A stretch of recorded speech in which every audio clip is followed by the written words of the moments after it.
বন্ধুরা, গত 10 মাস ধরে এলএসিতে যে প্রতিরোধ চলছিল তা আজ সমাধান হওয়ার মুখে এসে হাজির হয়েছে।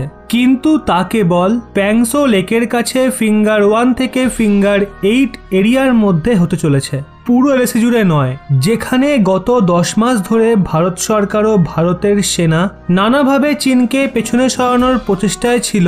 কিন্তু সেখানে চীন হঠাৎই নিজের ইচ্ছায় পেছনে সরার জন্য রাজি হয়ে গেল। এটা চীনের চালও হতে পারে। গত 10 মাস ধরে দুই দেশের মধ্যে বিবাদ চলে আসছিল, আর এই নিয়ে দুই দেশের কমান্ডার লেভেলের 9 দফার আলোচনাও হয়ে গেছিল। যখন স্বেচ্ছাতেই চীন পেছনে সরবে বলে ভেবে রেখেছিল, তাহলে আগেই সরতে পারত। অযথা এত বিবাদ করার কি দরকার ছিল? আর যতটা চীন পেছনে সরবে ঠিক ততটাই ভারতকে সরতে হবে। কিন্তু আপনারা কি ভাবছেন চীন এমনি এমনি ভদ্রভাবে পেছনে সরে গেল? আজ্ঞে না, এর পেছনে রয়েছে অনেক বড় একটা ষড়যন্ত্র। দেখুন, আমরা প্রত্যেকেই জানি গোটা দুনিয়ায় করোনা ছড়িয়েছে চীন। আমেরিকার পশ্চিমী দেশগুলো তো করোনার জন্য ডাইরেক্ট চীনকেই দায়ী করেছে। ফাদার অফ করোনা ভেবেছিল সে গোটা দুনিয়ায় করোনা ছড়িয়ে তারপর সবাইকে ভ্যাকসিন ডিস্ট্রিবিউট করে বিশাল বিজনেস করবে। আর আগের বছর মাঝামাঝি সময়ে চীন করোনার জেনেটিক ইনফরমেশনও সবাইকে শেয়ার করে দিয়েছিল। আর জেনেটিক ইনফরমেশন একবার জেনে গেলে সেই রোগের ভ্যাকসিন আবিষ্কার করাও সহজ হয়ে যায়।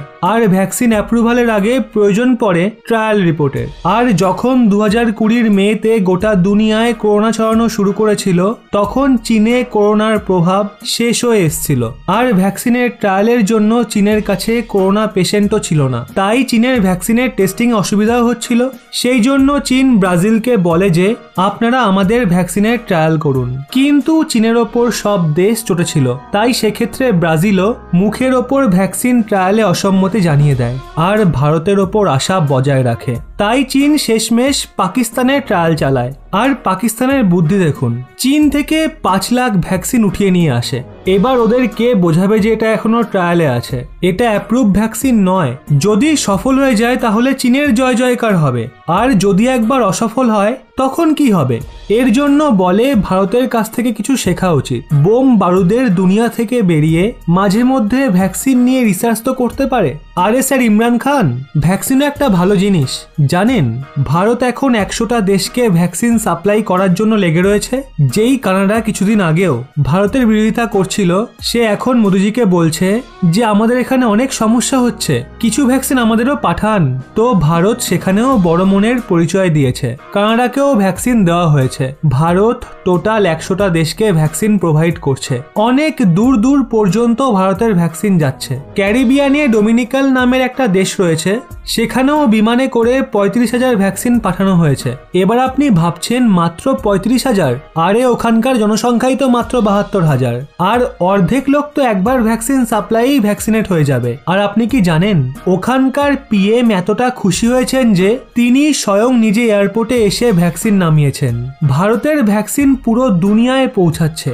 আর একজন ভারতীয় হিসাবে এর থেকে গর্বের আর কি হতে পারে? আর এইভাবে গোটা দুনিয়ায় ভারতের একটা সুন্দর ইমেজ তৈরি হচ্ছে, যেটা চীনের ওপর নেগেটিভ প্রভাব ফেলছে। চীন প্রথমে করোনা ছড়িয়ে গোটা দুনিয়াকে কাঁদিয়েছে, আর এখন ভারত সেখানে ভ্যাকসিন প্রোভাইড করে প্রত্যেকের মুখে হাসি ফোটাচ্ছে। ভারতের 2খানা ভ্যাকসিন এখনো অবধি সফল হয়েছে। লাখ লাখ মানুষকে ভ্যাকসিন দেওয়া হচ্ছে, আর সেরকম কোনো সাইড এফেক্টও চোখে পড়ছে না।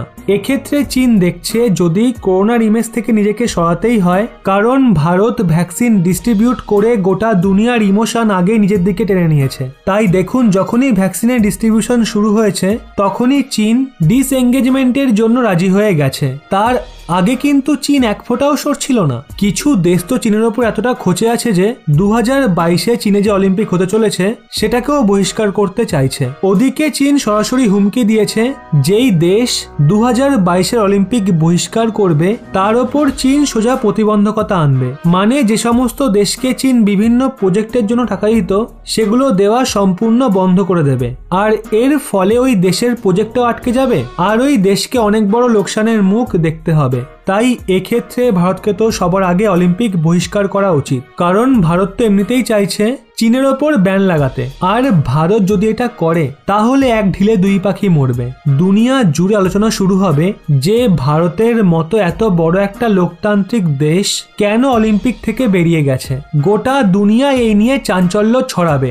আর ওদিকে চীন বলবে আমরা ব্যবসা করব না, ভারতও বলবে করবে না তাতে আমাদের কি, আমরা আমাদের মতো সেটেল হয়ে যাব। আর এই অ্যাগ্রেশনটা ভারতকে লাইফ টাইম বজায় রাখতে হবে।